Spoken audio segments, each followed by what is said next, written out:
अस्सलाम वालेकुम and good evening. कैसे हैं आप सब लोग? जी इरम एंड आमना, बेटा मेरी आवाज़ आ रही है आपको? सबसे पहले ये बताइए, कैन यू हियर मी? और कैसे हैं आप लोग इरम एंड आमना? मैं बिल्कुल ठीक हूँ इरम, थैंक यू।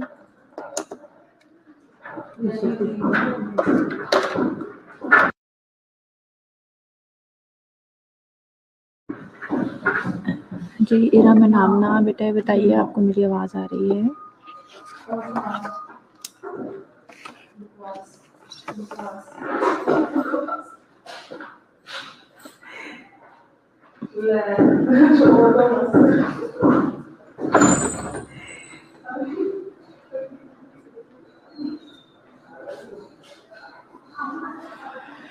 ओके जी, इरम ने तो आंसर नहीं किया। खुशनसीबा आपको आवाज़ आ रही है मेरी, तभी आपने कहा है जी। चलिए थैंक यू बताने के लिए। बाकी स्टूडेंट्स को भी मैसेज करें जल्दी जल्दी से ज्वाइन करें ताकि हम लेक्चर स्टार्ट कर दें।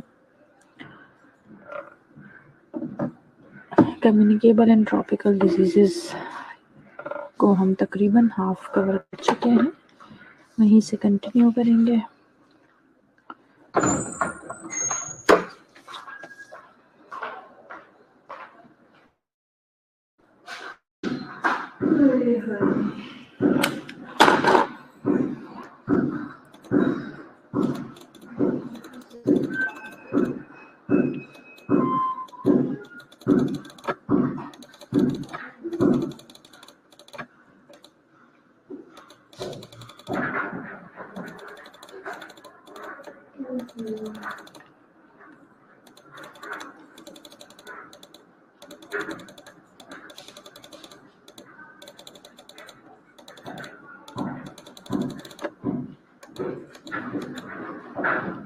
ओके, चेन ऑफ इन्फेक्शन तक हमने पढ़ लिया था।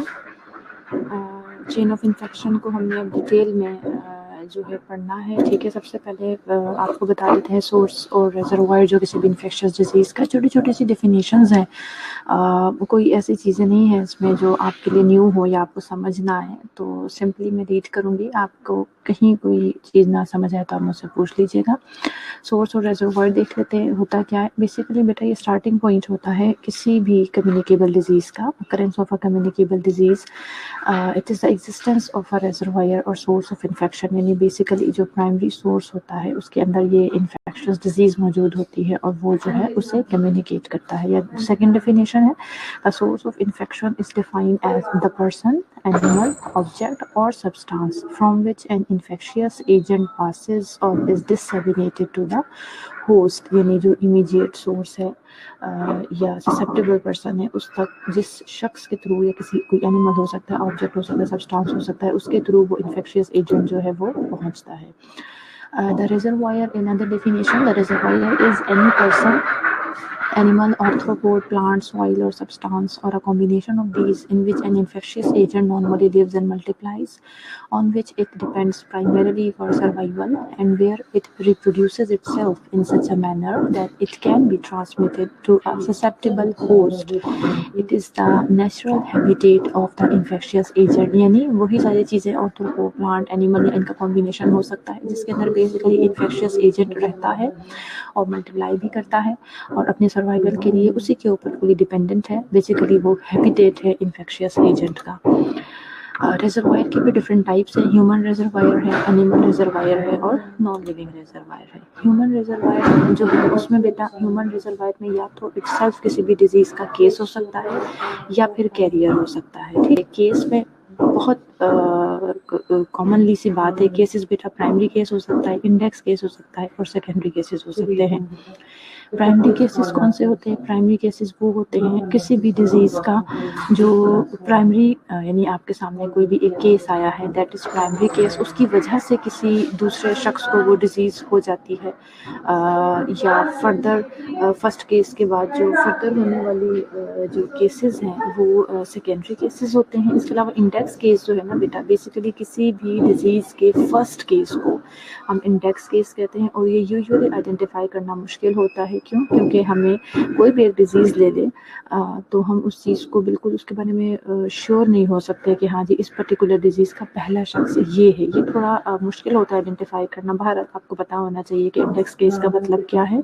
इसके अलावा प्राइमरी केस है और सेकेंडरी केस है। इसके अलावा बेटा according to the spectrum of the disease कुछ क्लिनिकल केसेस होते हैं, सब क्लिनिकल केसेस और लेटेंट इन्फेक्शन केसेस। ये कल भी सारी डेफिनेशंस आपको बताई थी। क्लिनिकल केसेस वो होते हैं जो टिपिकली उनमें डिजीज़ आपको नज़र आएगी, सीवियर भी हो सकती है या माइल्ड भी हो सकती है। सब क्लिनिकल वो केसेस होते हैं जिनमें इन्फेक्शियस डिजीज़ तो प्रेजेंट है लेकिन कोई साइन एंड सिम्टम, और एक्टिव भी होता है इन्फेक्शियस एजेंट लेकिन कोई भी साइन एंड सिम्टम जो है वो अपेयर नहीं होते। जबकि लेटेंट इन्फेक्शियस डिजीज़ जो होती हैं उसमें जो इन्फेक्शियस एजेंट है वो इनएक्टिव होता है और कोई भी साइन एंड सिम्टम अपेयर नहीं होते। इसी तरह से कैरियर्स हैं, कैरियर यानी वो तमाम लोग, वो तमाम रेजर्वायर जो दूसरे लोग जो हैं उन्हें डिजीज़ स्प्रेड कर सकते हैं, they are called carrier. Carrier में फिर ड्यूरेशन के लिहाज से टेम्प्रेरी कैरियर होते हैं, क्रॉनिक कैरियर होते हैं, इसके अलावा इनक्यूबेटरी, कन्वेलेसेंट और हेल्दी कैरियर्स होते हैं। इसके अलावा पोर्टल ऑफ एग्जिट के अकॉर्डिंगली जो कुछ कैरियर्स होते हैं, यानी जाहिर है यूरिनरी ट्रैक के थ्रू अगर वो उस इन्फेक्शियस एजेंट को इन्वायरमेंट का हिस्सा बनाएंगे, एक्सक्रीट आउट करेंगे, तो दैट ये फिर डिफरेंट पोर्टल ऑफ एग्जिट के थ्रू हम उन कैरियर्स को डिवाइड कर लेते हैं, लाइक यूरिनरी है, इंटेस्टाइनल है, रेस्पिरेटरी है या फिर अदर्स है। अच्छा, और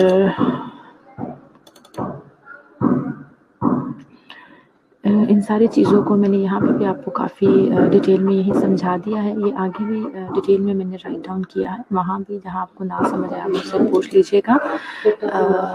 जो 2-3 और चीज़ें रहेगी वो भी आपको बता देते हैं बेटा।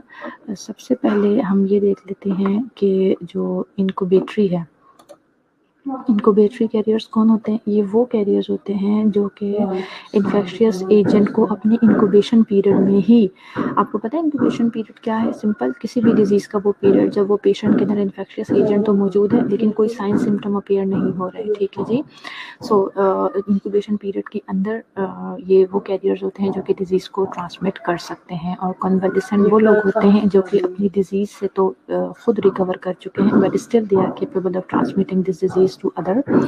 और हेल्दी कैरियर वो होते हैं जो खुद तो जो है यानी एसिम्प्टोमेटिक होते हैं, they have become infected with a pathogen, लेकिन उनके अंदर कोई जो है वो नहीं होते, साइन सिम्टम नहीं होते। ठीक है।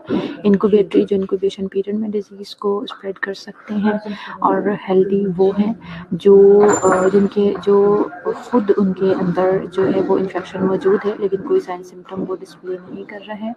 और इसके अलावा जो कन्वलेसेंट हैं वो हैं जो कि खुद तो रिकवर हो चुके हैं इलनेस से बट स्टिल वो उसको ट्रांसमिट कर सकते हैं दूसरे जो पेशेंट है उनमें। ठीक है जी। केसेस फाइंड एज, मैंने बड़ा डिटेल में सब समझा दिया, अब इसको पढ़ती जाऊंगी। A person in the population or study group identified as having a particular disease, health disorder or condition under investigation are cases.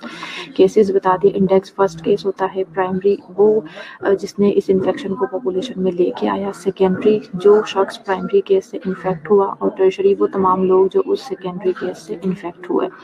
सब क्लिनिकल केसेस पहले आपको बता दिया, वो लोग होते हैं जो जिनके अंदर इन्फेक्शियस एजेंट मौजूद है, उनको इन्फेक्शन हो चुका है लेकिन वो कोई भी साइन एंड सिम्टम अपेयर नहीं करते और उनके अंदर इन्फेक्शियस एजेंट जो है वो एक्टिव स्टेट में मौजूद होता है। लेटेंट इन्फेक्शन वो है कि जिसमें इन्फेक्शियस एजेंट आपकी बॉडी में मौजूद है लेकिन डॉर्मेंट फेज में है, यानी वो इनएक्टिव है। और जो है जैसे ही वो कोई ऐसा होस्ट देखता है, कोई भी ऐसा सेकेंडरी पर्सन वो देखता है जिस जो कि इम्यूनो कॉम्प्रोमाइज्ड है, तो ये उसमें जो है दाखिल हो जाता है और उसे डिजीज़ कॉज कर सकता है। कैरियर्स, इट अकर्स इधर ड्यू टू इनएडिक्वेट ट्रीटमेंट और इम्यून। जाहिर है कैरियर लोग बनते कैसे हैं, यानी वही जो डिजीज्ड पर्सन है वो ही बेसिकली कैरियर में कन्वर्ट हो सकते हैं। किस वजह से? या तो उन्होंने प्रॉपर ट्रीटमेंट नहीं लिया जिसकी वजह से उनका इन्फेक्शियस एजेंट जो है वो कम्प्लीटली ख़त्म नहीं हुआ, या फिर उनका वो इम्यूनो कॉम्प्रोमाइज जो लोग होते हैं वो कैरियर होते हैं। ठीक है, क्योंकि वो दूसरों को डिसीज कर सकते हैं। ये जो इन्फेक्शियस एजेंट है या जो भी माइक्रो ऑर्गेनिज्म उनकी बॉडी के अंदर है जो डिजीज स्प्रेड कर रहा है वो दूसरों को ट्रांसमिट कर सकते हैं। एक और डेफिनेशन है कैरियर्स की, it is an infected person or animal that harbours a specific infectious agent in the absence of visible clinical disease and serves as a potential source of infection to other. यानी ये वो infected person या animal होता है जो किसी भी infectious agent को पालता है। हार्बर्स का मतलब होता है अपनी बॉडी के अंदर उसे ग्रोन अप करता है और कोई भी क्लिनिकल डिजीज शो नहीं करता, यानी कोई साइन सिम्टम अपीयर नहीं करता, जिसकी वजह से वो पोटेंशियल सोर्स ऑफ इन्फेक्शन के तौर पे दूसरे लोगों में यानी बहुत चांसेस होते हैं कि वो डिजीज को ट्रांसमिट कर दे। The elements have to occur to form carrier state. 3 element हैं जो कि होना बहुत ज़रूरी है। The presence in the body of the disease agent, the absence of recognizable, यानी किसी भी जो शख्स है, एनिमल है या फिर ह्यूमन है, उसे हम कैरियर कब कहेंगे? 3 एलिमेंट है, अगर वो मौजूद है तो वो शख्स या वो एनिमल जो भी है वो कैरियर स्टेट में है। The presence in the body of the disease agent, जो भी डिजीज प्रोड्यूस करने वाला एजेंट है उसको उस शख्स की या उस पर्टिकुलर रिजर्वायर की बॉडी में होना ज़रूरी है।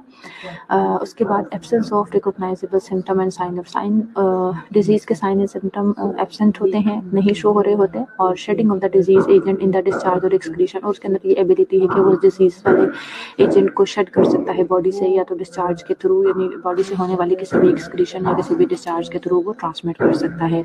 कैरियर्स की जो क्लासिफिकेशन है वो पहले भी आपको बता दी, वही है एसिम्टोमेटिक कैरियर, जिनमें जो कि इन्फेक्टेड होते हैं लेकिन एसिम्टोमेटिक है, कोई सिम्टम शो नहीं करते। इंक्यूबेशन कैरियर्स, जो कि डिजीज स्प्रेड कर सकते हैं इंक्यूबेशन पीरियड के अंदर। और कन्वलेसेंट कैरियर, जो कि लास्ट फेजेस ऑफ रिकवरी, यानी वो रिकवरी कर चुके होते हैं but still they are able to transmit the disease to other. Chronic carrier, जो कि ज़्यादा लंबा टाइम पीरियड आफ्टर रिकवरी होने के बावजूद भी बहुत लंबे अरसे तक कैरियर के तौर पर एग्जिस्ट करते हैं, दूसरों को डिजीज ट्रांसमिट कर सकते हैं।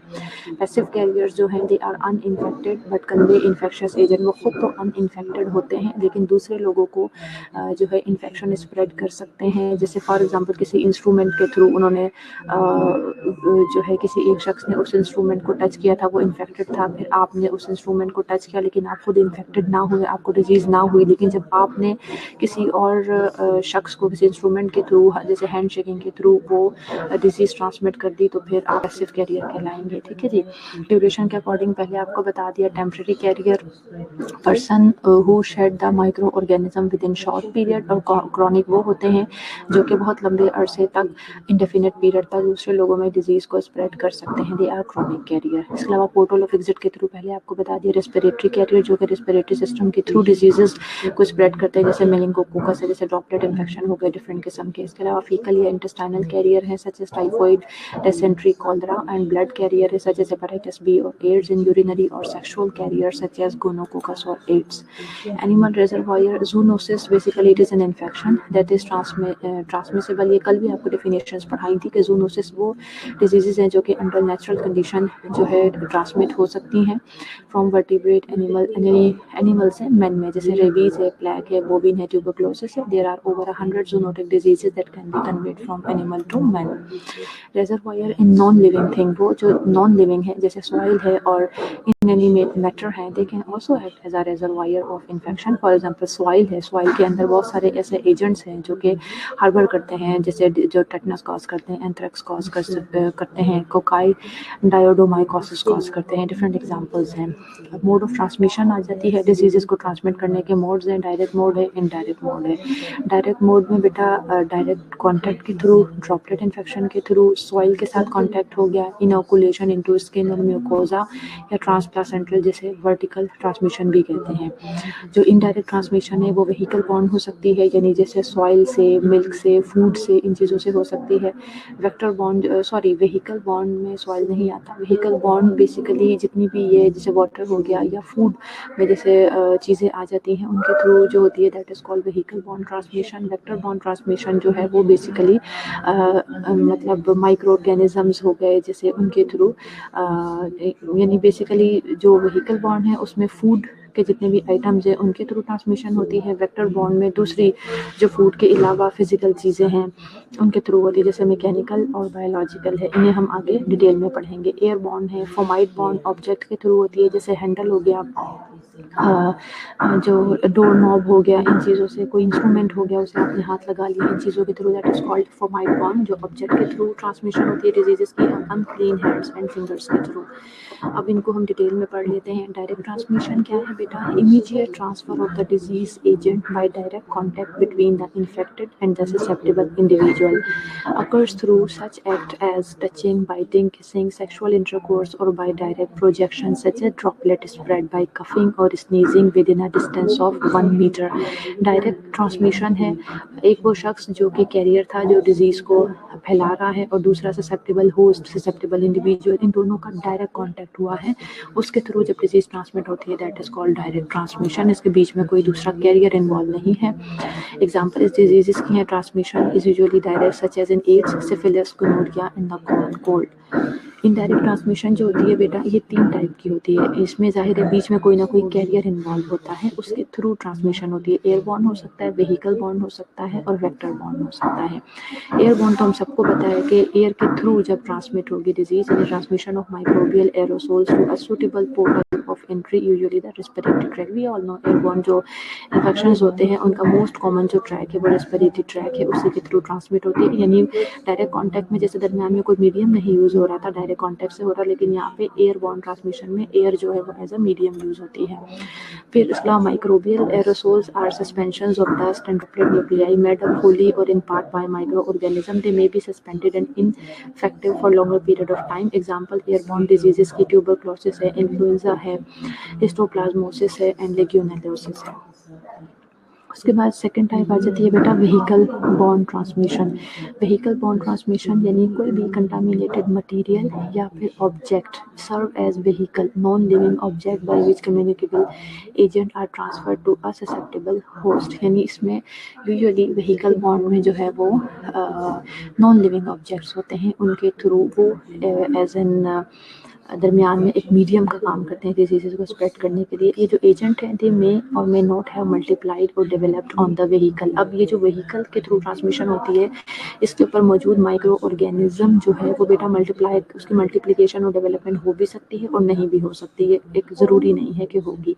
एग्जाम्पल्स इन व्हीकल्स की यही है, जैसे टॉयज़ हो गए, टॉयज़ नॉन लिविंग ऑब्जेक्ट है ना बेटा, उसके ऊपर अगर जम्स मौजूद है तो जाहिर है बच्चा उसे मुँह में लेगा या हाथ उसके ऊपर लगाएगा, फिर हाथों से अपने हाथों को मुँह में लेगा, तो इस तरह से वो डिजीज़ तो ट्रांसमिट हो गई। लेकिन इसमें जो मीडियम था दरमियान में वो व्हीकल बॉर्न ट्रांसमिशन क्यों से कह रहे हैं, क्योंकि इसके दरमियान में जो एक मीडियम था वो नॉन लिविंग ऑब्जेक्ट था।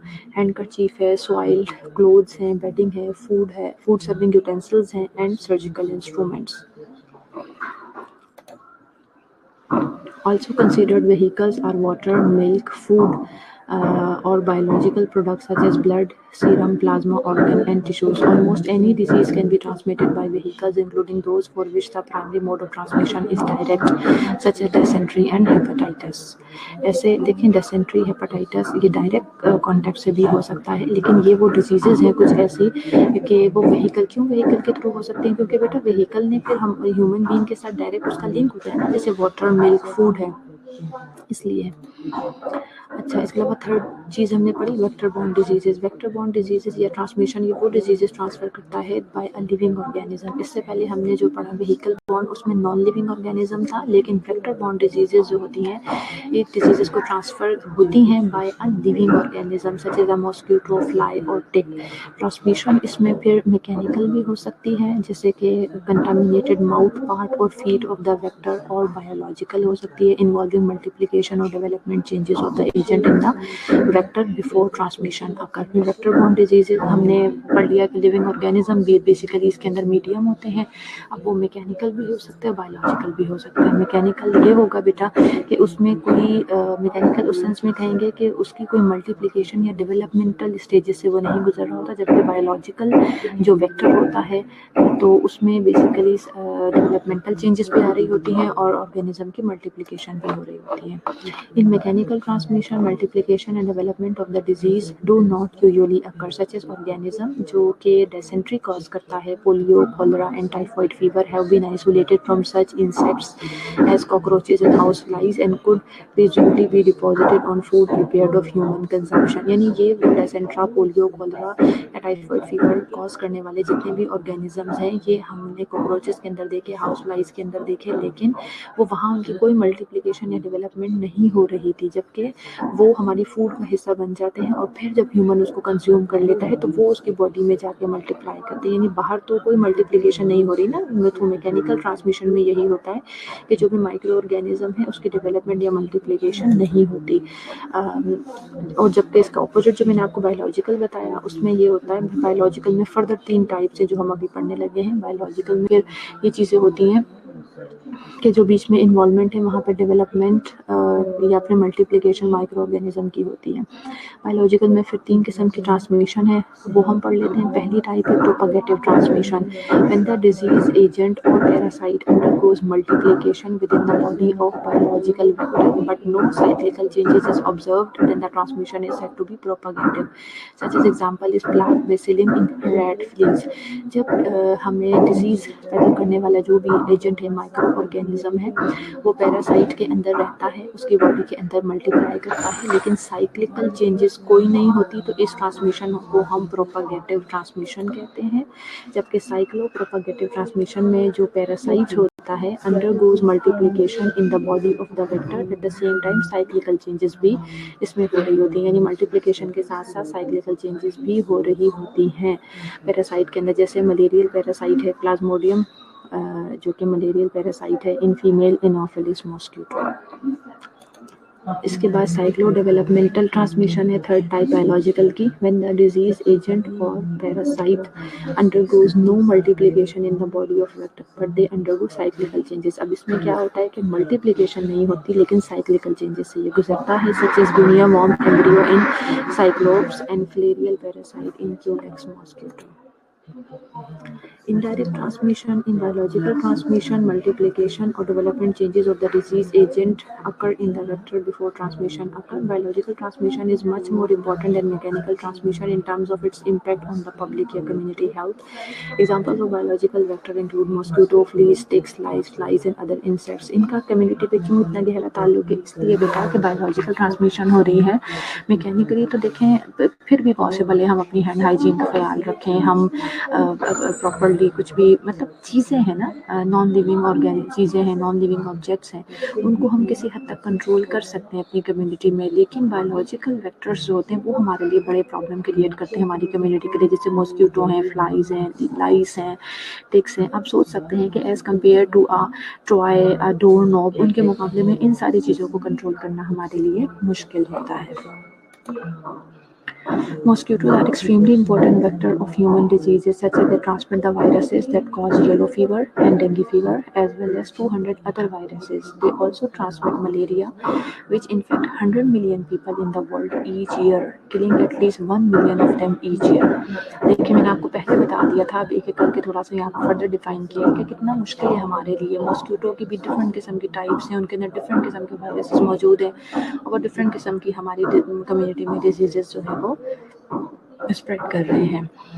Ticks are another important biological vector transmitting Rocky Mountain spotted fever, relapsing fever and Lyme disease. Susceptible host कौन होता है बेटा? Susceptible host an infectious agent seeks a susceptible host aiming successful parasitism. Susceptible host का मतलब ये होता है कि कोई भी वो शख्स जिसके अंदर आसानी से infectious agent जो है वो अपना घर बना सकता है, उसके ऊपर डिपेंडेंट हो सकता है अपनी हार्बरिंग के लिए। 4 stages are required for successful parasitism. Portal of entry, सबसे पहले तो ये वो susceptible host होगा, वो उसको सक्सेसफुल पैरासिटिज्म दे सकेगा जिसके पास पहले तो पोर्टल ऑफ एंट्री होनी चाहिए। यानी इन्फेक्शियस ऑर्गेनिज्म के जाने के लिए पोर्टल ऑफ एंट्री होनी चाहिए। वो आपको पहले ही पता है पोर्टल ऑफ एंट्री कौन कौन सी है। रेस्पिरेटरी ट्रैक के जरिए हो सकता है, डायरेक्ट कांटेक्ट हो गया, स्किन में कोई कहीं पे स्कार कट लगा हुआ है वहाँ से, किसी भी किस्म की इन्फेक्शियस एजेंट को रास्ता मिल जाए एंटर होने का। दूसरा site of election inside the body, यानी उस इन्फेक्शियस एजेंट को उस शख्स के अंदर बॉडी के अंदर कोई इलेक्टेड साइट मिल जाए जहाँ पे वो फर्दर ग्रो करेगा। उसके बाद पोर्टल ऑफ एग्जिट है, यानी डिफरेंट आपको एग्जिट के थ्रू भी बताइए मैंने, एक्सक्रीशन के थ्रू है, फीकल एक्सक्रीशन में जर्म्स एक्सक्रीट आउट होते हैं, स्नीजिंग कफिंग के थ्रू होते हैं। सो थर्ड चीज़ ये है कि पोर्टल ऑफ एग्जिट भी उस शख्स के अंदर होना चाहिए, वो ससेप्टेबल होस्ट होगा, वो सक्सेसफुल पैरासिटिज्म प्रोवाइड करेगा माइक्रो ऑर्गेनिज्म को, जिसके पास एक पोर्टल ऑफ एग्जिट भी हो जो कि दूसरों को बीमारियाँ फैलाने का सबब बनेगा, और सर्वाइवल इन एक्सटर्नल इन्वायरमेंट। फिर वो जो भी माइक्रो ऑर्गेनिज्म है उसके लिए उसके बॉडी से बाहर का जो इन्वायरमेंट है वो इतना सूटेबल हो कि वो वहाँ सर्वाइव कर सके। सो ये स्टेजेस हैं जो कि किसी भी ससेप्टेबल होस्ट को सक्सेसफुल पैरासाइट बनाती हैं। इंक्यूबेशन पीरियड और लेटेंट पीरियड पहले भी आपको मालूम होगा, रिपीट कर लेते हैं। इंक्यूबेशन पीरियड ये वो टाइम होता है जिसमें आप एक्सपोजर होता है आपका किसी भी इन्फेक्शियस एजेंट को, लेकिन साइन एंड सिम्टम अपीयर नहीं होते। उस दरमियान का टाइम जो है that is called incubation period. Latent period क्या होता है? The period between exposure and the onset of infectious disease. This may be shorter और longer than the incubation period. Incubation period की भी डेफिनेशन पूरी पढ़ लेते हैं। Time from exposure to development of disease, in other word the time interval between invasion by an infectious agent and the appearance of the first sign and symptom of the disease in question. एक और चीज़ होती है median incubation period या median incubation time जिसे कहते हैं। तो ये simple, it is the time which is required for the 50% of the cases to occur following exposure. यानी अगर हमारी कम्युनिटी में फॉर एग्जांपल 22 लोग एक बीमारी के मौजूद हैं तो उनकी 50% ऑफ द केसेस, यानी जिस वक्त तक हमारे पास 14 केसेस का इंक्यूबेशन पीरियड ख़त्म हो जाएगा या 14 केसेस जो है अपने साइन एंड सिम्टम को अपीयर करना शुरू कर देंगे, तो that time is called median incubation time या median incubation period. Infectious period क्या होता है? इन्फेक्शियस या communicable period, length of time a person can transmit diseases shed the infectious agent. वो टाइम पीरियड जब तक कोई भी इन्फेक्शियस पर्सन उस डिजीज़ को शेड कर सकता है किसी दूसरे पर्सन को डिजीज़ ट्रांसमिट करने के लिए। विरुलेंस क्या होता है? It is the degree of pathogenicity, the disease evoking power of a micro organism in a given host, numerically expressed. अच्छा, विरुलेंस बेसिकली बीमारी की डिग्री है, डिग्री ऑफ पैथोजेनिसिटी है, या फिर वो माइक्रो ऑर्गेनिज्म जो डिजीज काज कर रहा है उसकी पावर को कहते हैं विरुलेंस, कि वो अपने होस्ट को किस हद तक बीमार कर सकता है, या दूसरे लफ्जों में वो कितना ज़्यादा अपने होस्ट की जो इम्यूनिटी है कितनी देर तक उसके साथ फाइट कर सकता है। न्यूमेरिकली यानी अगर उसका एक फार्मूला आपको पता है स्टैटिस्टिक्स में यूज़ होते हैं, सो वो हम देख लें तो न्यूमेरिकली किस तरह से एक्सप्रेस किए जाते हैं। Numerically expressed as the ratio of the number of cases of overt infection. Overt क्या होता है बेटा? कवर्ड, या जो हमें नजर, ओवर्ट अपेरेंट चीज़ों को बोलते हैं जो नजर आ रहा होता है, कवर्ड छुपा हुआ। So expressed as the ratio of number of cases of overt infection to the total number infected as determined by immunoassay when death is the only criteria of severity, that is the case fatality rate। यानी वेरोलेंस basically किसी भी micro organism की disease causing power है। Numerically हम इस चीज़ को कैसे देखते हैं कि अगर हमने किसी की इम्यूनोलॉजी करवाई, एक स्पेसिफिक कम्युनिटी है उसमें फॉर एग्जांपल 30 पीपल हैं, उन सब की हमने इम्यूनो ऐसे करवाई और वो 30 के 30 पीपल इन्फेक्टेड है, but they are covert cases, उनमें से सबको शो नहीं हो रहा। ओवर्ट केसेस वो होंगे फॉर एग्जांपल 15 लोगों का जो साइन सिम्टम है वो एक्सप्रेस हुआ है, तो इन दोनों के रेशो को बेसिकली वेरुलेंस कहा जाता है। और अगर किसी भी डिजीज़ को जो है मेजर करने का ओनली क्राइटेरिया हमने उसकी सिविरिटी का डेथ रखा है, तो obviously it would be the fatality rate, यानी कितना ज़्यादा इस डिजीज़ की वजह से डेथ रेट हो रहा है उस कम्युनिटी का, दैट वुड बी वेरुलेंस। ये कुछ कम्युनिकेबल डिजीज़ के नाम हैं। ये food borne, water borne disease हैं, ये हम पढ़ ही चुके हैं, आपको तकरीबन सारी डेफिनेशंस में इंडिविजुअली मैं पढ़ा चुकी हूँ। वायरल हेपेटाइटिस कौन कौन से, सेक्सुअली ट्रांसमिटेड डिजीज़ जो हैं, जूनोसिस और vector borne disease, airborne disease preventable by vaccination. Okay, कोई क्वेश्चन है इससे रिलेटेड आप लोगों का तो आप मुझसे पूछ लीजिए। यहाँ मैं स्टॉप कर रही हूँ फिलहाल, आपका कोई क्वेश्चन है यहाँ तक तो आप मुझसे पूछ सकते हैं।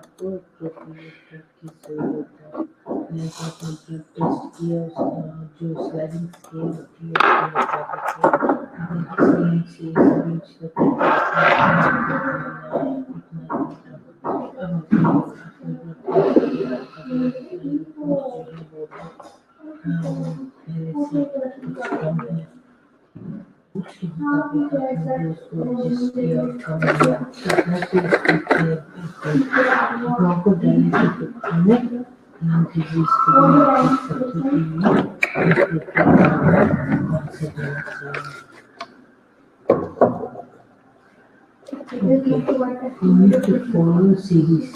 CDC are what? CDC is Centers for Disease Control. Standard precaution क्या होता है? स्टैंडर्ड प्रिकॉशन जो है वो आपको पता है, to wear gloves any time, skin dismantling की contact with and all other body fluids will protect you if you mask where necessary. जैसे आपको लगता है कि दोनों के लिए हम एक ग्लव्स ताकि हम तो पता नहीं सामने पर्दा प्लास्टिक का ताकि कोई छीन के पड़ जाए ब्रेड का पहुंच गया ऊपर से अपनी वो शीट जो है तो बोलते हैं कि इसलिए कि आप भी किसी की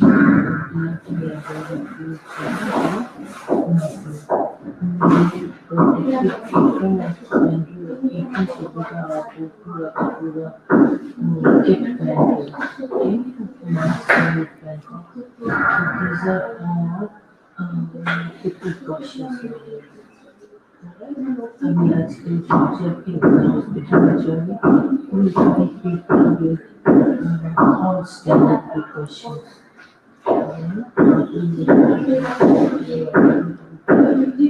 And the procedures cause contamination from skeleton, including suction, dressing change, urine measurement, diagnosing, and blood specimen collection. Okay, student question नहीं है आपका इससे रिलेटेड। जी खुशनसीबा, क्या करूं बेटा, बिल्कुल सही कह रहे हैं आप, कंस्ट्रक्शन का शोर आ रहा है। क्या कर सकते हैं, अब इसे हम रोक तो नहीं सकते। अच्छा, डिजीजेस कन्वेड बाय इंजेक्शन में आपको 3-4 डिजीजेस पढ़ा चुकी हूँ। अब हमारा एक और यूनिट है, वो यूनिट 11, उसमें हम कुछ डिजीजेस कवर करेंगे, डिजीजेस कन्वेड बाय इनहेलेशन। तो उन्हें हम स्टार्ट कर लेते हैं। इसमें आज हम ट्यूबरकुलोसिस पढ़ेंगे। ऑब्जेक्टिव हमारे क्या है, we will define tuberculosis, will describe the causative agent और उसकी characteristics, explain the disease in terms of epidemiology, यानी डिजीज की distribution in terms of time, place and person.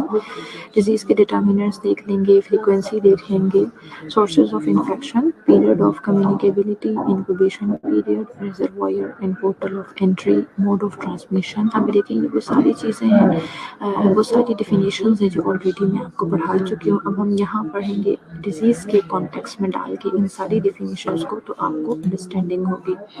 We will describe the pathophysiology of disease, clinical features of the disease, laboratory findings and list its complications, explain control and its management. Okay, definition. Basically, tuberculosis क्या है? It is an infectious disease primarily affecting lungs, but can also affect intestine, bones, joints, lymph nodes, skin, and other tissues of the body. Tubercle means round nodule or swelling, and osis means condition. Positive agent क्या है बेटा tuberculosis का?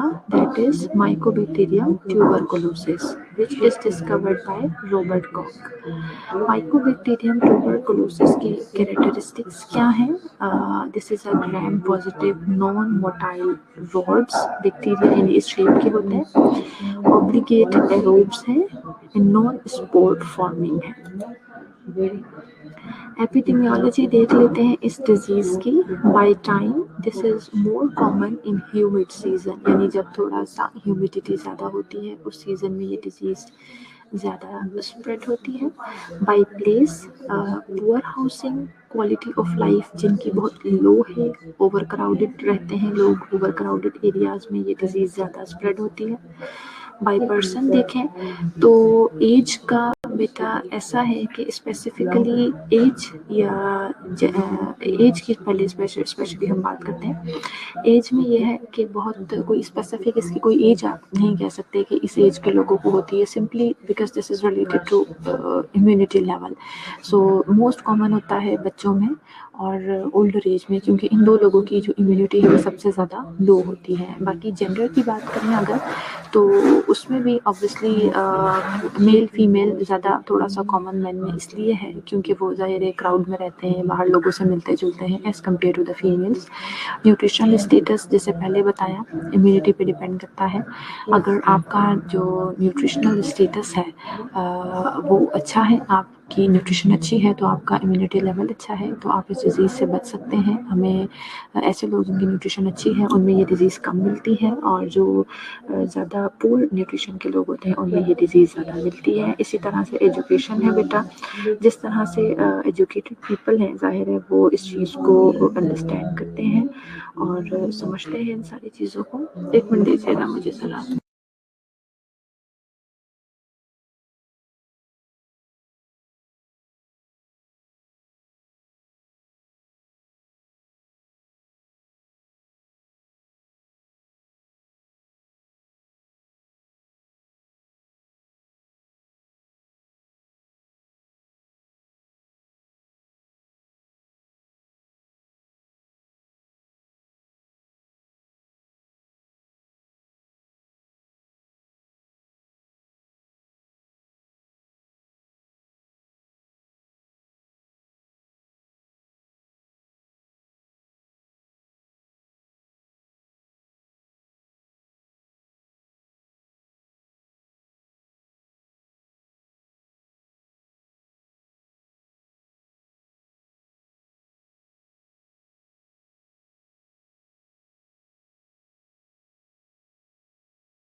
Okay, education ज़ाहिर है जो लोग uneducated होते हैं वो इस चीज़ को नहीं अंडरस्टैंड करते, अपने न्यूट्रिशन का ख़्याल नहीं रखते, इसलिए एजुकेशन का भी रोल है। और दूसरी डिजीज़ेज़ ज़ाहिर है जिन लोगों को ज़्यादा डिजीज़ेज़ होंगी वो इम्यूनो कॉम्प्रोमाइज़्ड होंगे। ठीक है, चलें अभी अज़ान भी हो रही है, अज़ान सुन लेते हैं और उसके बाद आप तमाम स्टूडेंट्स अपनी अटेंडेंस मार्क करवा लीजिए। इसे हम इंशाल्लाह नेक्स्ट क्लास में कंटिन्यू करेंगे।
सिर्फ 11 स्टूडेंट्स हैं जिन्होंने अटेंडेंस मार्क करवाई है और मेरे पास 21 स्टूडेंट शो हो रहे हैं और मैं सिर्फ 11 स्टूडेंट्स की अटेंडेंस मार्क करूँगी, उसके अलावा सबकी एब्सेंट लगेगी। आप लोग ऑनलाइन होते हैं और उसके बाद गायब हो जाते हैं, ठीक है। किसी की और अटेंडेंस मार्क नहीं होगी। कोई क्वेश्चन है यहाँ तक आप लोगों का तो आप पूछ लीजिए। all connection sites जितने भी हैं are potential source of contamination. The catheter system should be manipulated only after strict and professional hospitals or below intervene. Right? So क्या है कि आपके जितने भी connections हैं क्या होना चाहिए potential source है आपके infection के, so उसके लिए आपको बहुत स्ट्रिक्ट है वॉशिंग ग्लव्स। अब बहुत सारे लोग ऐसे ग्लव्स पहनते वो क्या करते हैं, पैंट होती है ग्लव्स के बाद अच्छे से पैंट होती है, दूसरे ग्लव्स को अनस्टिच करके पहनते हैं। तो बहुत ज़रूरी है कि ग्लव्स को आप इस तरीके से स्टोन ग्लव्स का इस्तेमाल करें।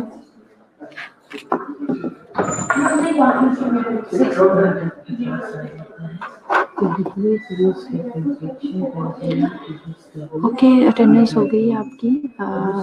क्वेश्चन नहीं है आपका कोई, तो एग्जाम हो गई है। आप नमाज पढ़ लें सब स्टूडेंट, क्योंकि जो नेक्स्ट क्लास है आपकी उससे पहले 10 मिनट है, आप नमाज पढ़ लें। इंशाल्लाह नेक्स्ट क्लास में से हम कंटिन्यू करेंगे। ठीक है, अल्लाह हाफिज़।